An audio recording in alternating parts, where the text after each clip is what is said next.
শিক্ষকতা থেকে রাজপথের উত্তাল আন্দোলন আর সেখান থেকে রাষ্ট্রের সর্বোচ্চ সাংবিধানিক পদ। মির্জা ফখরুল ইসলাম আলমগীরের রাজনৈতিক যাত্রা যেন এক অদম্য নিষ্ঠা ও সংগ্রামের প্রতীক। বিএনপির টানা আন্দোলন সংগ্রাম, প্রতিকূল সময়ে দল আগলে রাখা এবং স্বৈরাচার বিরোধী লড়াইয়ের সামনে থেকে নেতৃত্ব দেওয়ার স্বীকৃতি হিসেবে তাকে দেশের 23তম রাষ্ট্রপতি পদে মনোনীত করেছে বাংলাদেশ জাতীয়তাবাদী দল বিএনপি। রাজপথের বহু ঝড়ঝাপটা পেরিয়ে আজ তিনি দেশের অভিভাবক হওয়ার দ্বার প্রান্তে। কিন্তু শিক্ষক থেকে কিভাবে রাজনীতির অন্যতম কাণ্ডারি ও মাস্টারমাইন্ড হয়ে উঠলেন মির্জা ফখরুল? চলুন তার জীবনের বর্ণাঢ্য পথ চলা এক নজরে দেখে নেওয়া যাক। 1948 সালের 26 জানুয়ারি ঠাকুরগাঁওয়ের রাজনৈতিক পরিবারে জন্ম নেওয়া মির্জা ফখরুলের বাবা মির্জা রুহুল আমিন ছিলেন আইনজীবী ও প্রাক্তন সংসদ সদস্য। ঠাকুরগাঁও সরকারি বালক উচ্চ বিদ্যালয় ও ঢাকা কলেজ পার হয়ে ভর্তি হন ঢাকা বিশ্ববিদ্যালয়ের অর্থনীতি বিভাগে। ঢাকা বিশ্ববিদ্যালয়ে পড়ার সময়ই বামপন্থী ছাত্র রাজনীতিতে জড়িয়ে পড়েন এবং 1969 সালের গণঅভ্যুত্থানের সময় তৎকালীন পূর্ব পাকিস্তান ছাত্র ইউনিয়নের ঢাকা বিশ্ববিদ্যালয়ের শাখার সভাপতি হিসেবে ভূমিকা রাখেন।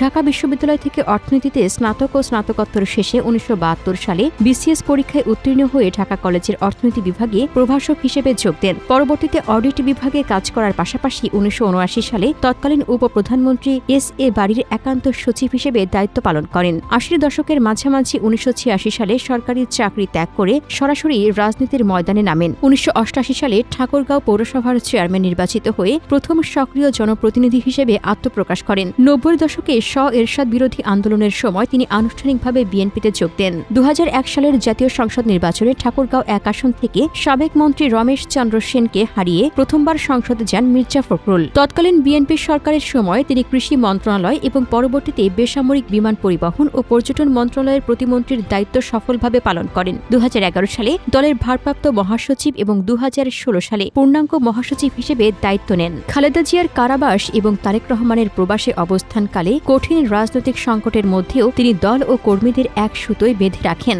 অসংখ্য মামলা, কারাভোগ ও মানসিক নির্যাতন সত্ত্বেও নীতি ও আদর্শ থেকে বিচ্যুত হননি এই বর্ষিয়া নেতা। রাজনৈতিক দূরদর্শিতা, মার্জিত কণ্ঠস্বর এবং বিরোধী রাজনৈতিক দলগুলোর সাথে চমৎকার আত্মসম্পর্কের কারণে মির্জা ফখরুল সর্বমহলে এক গ্রহণযোগ্য ব্যক্তিত্ব।